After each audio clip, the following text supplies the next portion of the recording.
साथ संगत जी, प्यारी, दयालु, प्रेममयी संगत, आप सभी को राधा स्वामी जी का कोटि कोटि प्रणाम।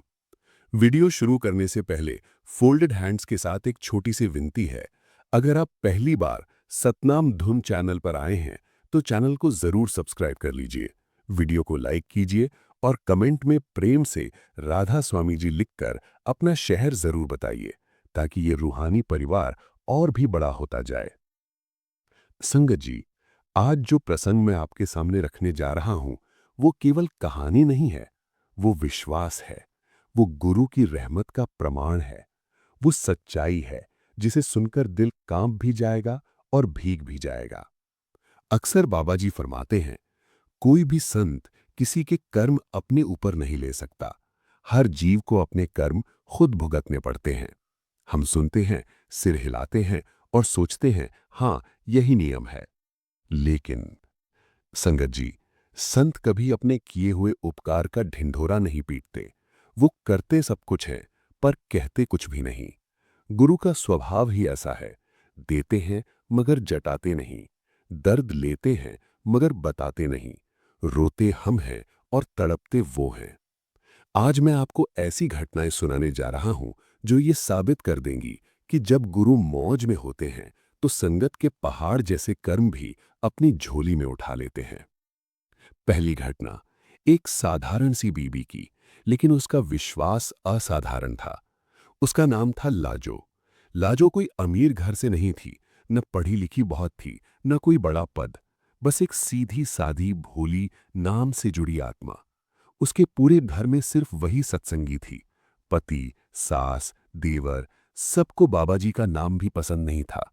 जैसे ही लाजो व्यास जाने की बात करती, घर का माहौल गर्म हो जाता। ताने, झगड़े और कई बार मारपीट भी। लेकिन लाजो के दिल में एक ही बात थी, जो भी हो जाए मैं सतगुरु को नहीं छोड़ूंगी। संगत जी, सच्चा प्रेम आसान नहीं होता, परीक्षाएं जरूर आती हैं। वो हर महीने किसी तरह पैसे जोड़ती, कभी पैदल, कभी बस से, कभी भूखी रहकर, लेकिन डेरे जरूर जाती। दरबार में बैठते ही उसकी आंखों से आंसू बहने लगते, जैसे बच्चा अपनी मां की गोद में आ गया हो। लेकिन घर लौटते ही वही तूफान। उसका पति गुस्सैल स्वभाव का था। उसे लगता था, ये सत्संग ने मेरी पत्नी को बदल दिया है। धीरे धीरे बात इतनी बढ़ी कि छोटी छोटी बात पर हाथ उठने लगा। एक दिन तो हद हो गई। लाजो बहुत रोई, दिल टूट गया और वो सीधे डेरे पहुंची। सतगुरु के सामने बैठते ही जैसे बांध टूट गया। रोते रोते बोली, बाबा जी, मैं क्या करूं? घर में बहुत मार पड़ती है, सिर्फ इसलिए कि मैं आपके दरबार आती हूं। बाबा जी शांत थे, चेहरे पर वही करुणा। उन्होंने प्यार से पूछा, बेटा, तुझे घर में खाना मिलता है? लाजो ने आंसू पोंछते हुए कहा, जी, मिलता है। और बाकी समय तुझे तंग करते हैं? नहीं, सिर्फ डेरे आने पर।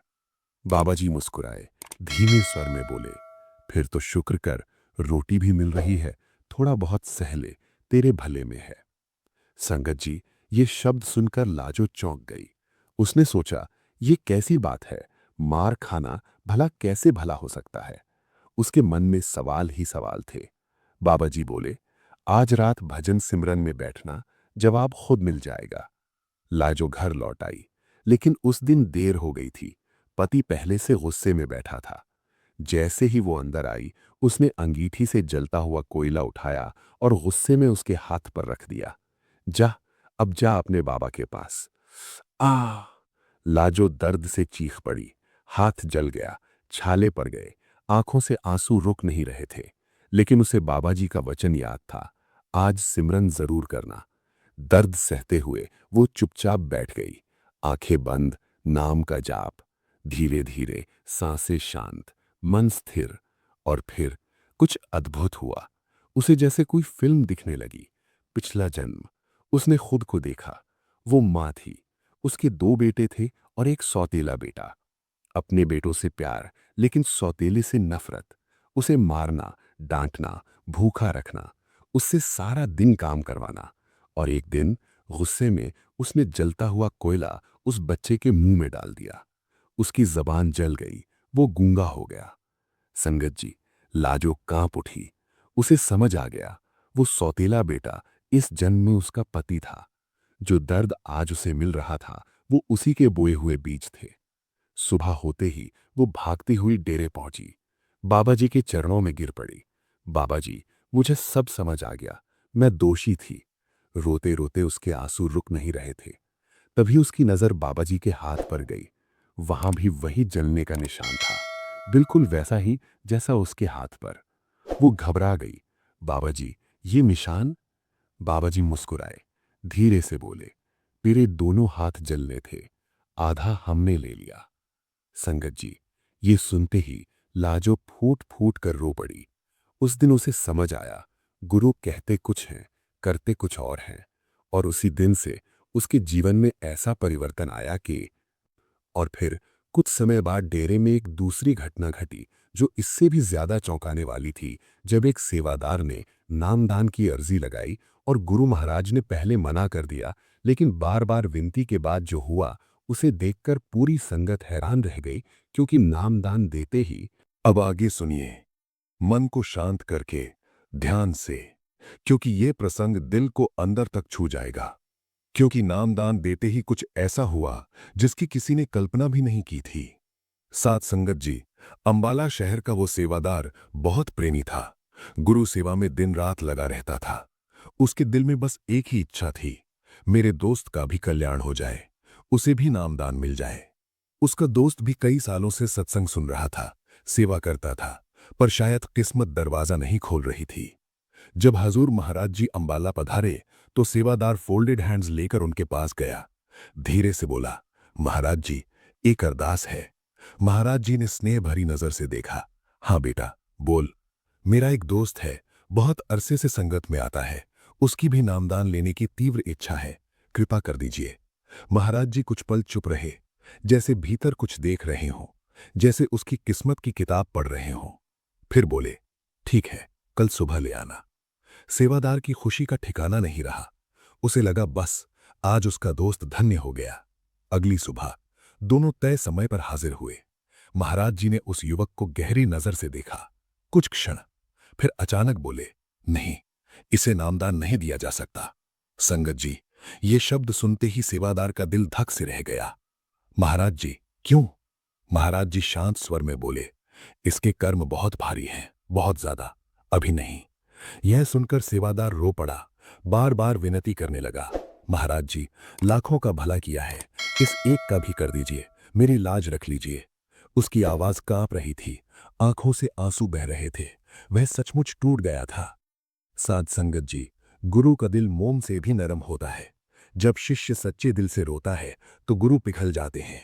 महाराज जी ने लंबी सांस ली, फिर बोले, ठीक है, नामदान दे दूंगा, लेकिन शर्त है, इसके बाद मैं तुरंत व्यास लौट जाऊंगा और कोई मुझसे सवाल नहीं करेगा। सेवादार ने तुरंत सर झुका दिया, जैसी आज्ञा।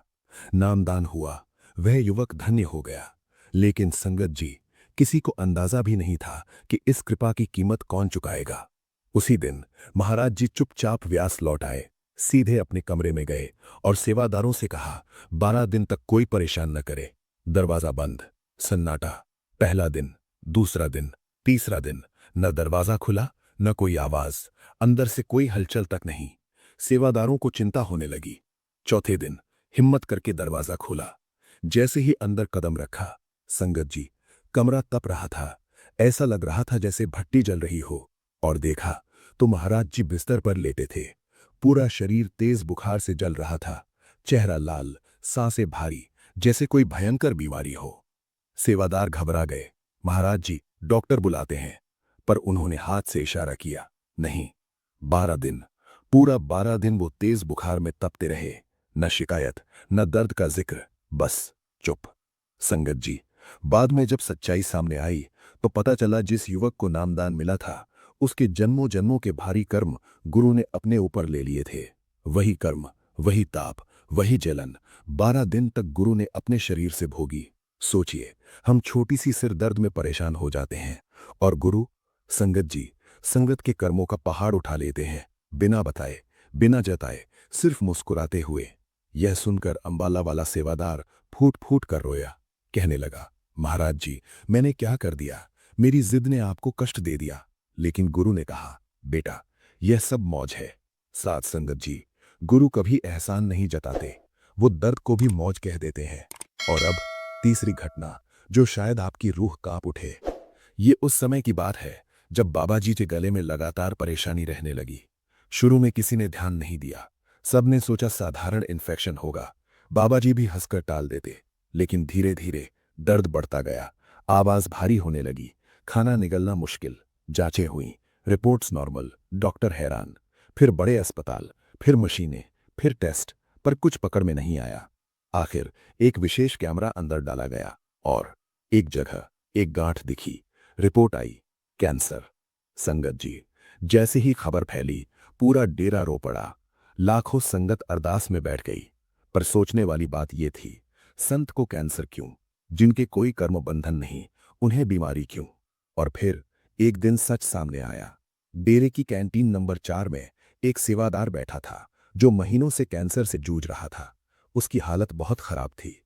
उस दिन उसने मन ही मन अरदास की, बाबा जी, अब मुझसे दर्द सहा नहीं जाता, मुझे मुक्त कर दो। उसकी आंखों से आंसू गिर रहे थे, दिल से पुकार निकली थी। और उसी पल बाबा जी की दयालु नजर उस पर पड़ी। बस वही पल सब बदल गया। कुछ महीनों बाद वह सेवादार पूरी तरह ठीक हो गया। डॉक्टर भी हैरान। लेकिन उसी समय बाबा जी बीमार हो गए। संगत जी, समझने वालों के लिए इशारा काफी है। जो रोग उसे था, वही गुरु ने अपने ऊपर ले लिया। जब उस सेवादार को पता चला, वो फूट फूट कर रोया। मैंने तो कभी नहीं चाहा था कि मेरा दर्द मेरे सद्गुरु को लगे। लेकिन यही तो गुरु का प्रेम है। माँ बच्चे से पूछकर दर्द नहीं लेती, अपने आप ले लेती है।